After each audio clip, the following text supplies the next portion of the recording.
ang usa ka maghihimo og kulon mao ang nahimong sanglitanan sa Dios ug sa tao. Nga kita pwede gyud nga mausab, mapurma if we allow God to work within us. Diha sa ato ang kapagbasa karon, usa ka gingharian sa Dios nga iyang saysay nga mao nga sama sa usa ka baling nga naa makuha ang tanang klase sa isda. Ako usa ka anak sa mananagat. Sorry with the term, but we use this term pag ngalan sa amuang panagatan, hinganlan na mo siya, sorry with the term, burikat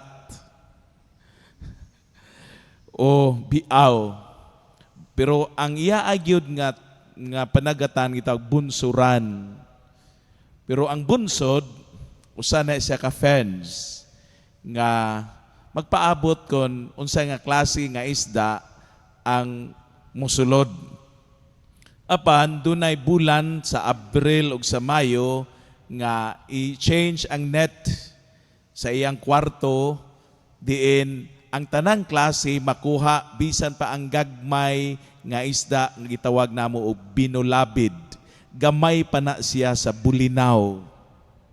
Unya tanang klase sa isda makuha kay pino man kay ang mata sa net, and we call it burikat.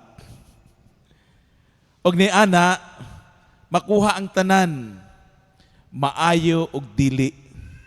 Unya hagpatan siya. Ug asay maayo sama sa butiti ilabay.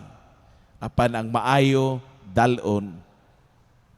Ninana ang gingharian sa Dios nga iyang gihulagway alang kanatong tanan to show that everybody is welcome. Even inside this church, nobody check ang ayan ka bang musulod ni ini? Kundili tanan welcome.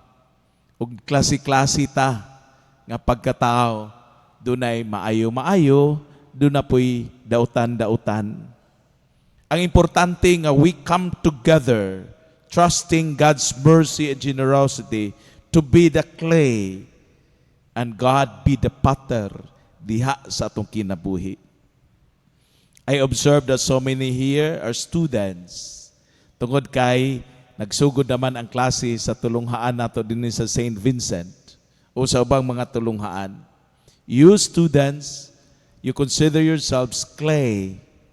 You have potters, the teachers, the professors, to prepare you to become competent in the near future.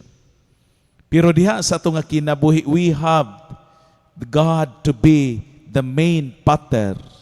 All we have to do is to open ourselves, niya dili man sayon on the process of formation, kay dili man sad tinuod nga nindot atong kasinatian. We have to be disciplined and looking forward that in the near future we will be what God wanted us to be.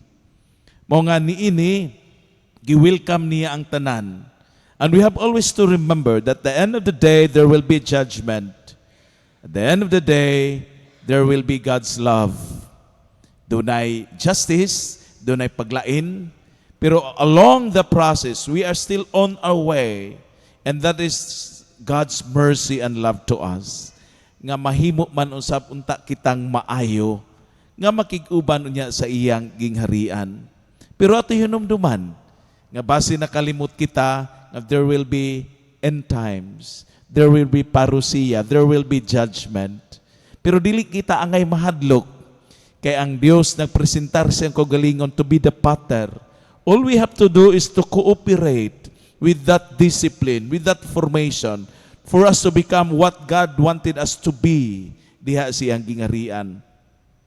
Ang atua mamalandong kita, Lord, unsa may gusto nimo nga usbon sa akong kinabuhi? What are those things need to be renewed within me? Unya nagkinahanglan na siya mapaubsanon nga kasing-kasing.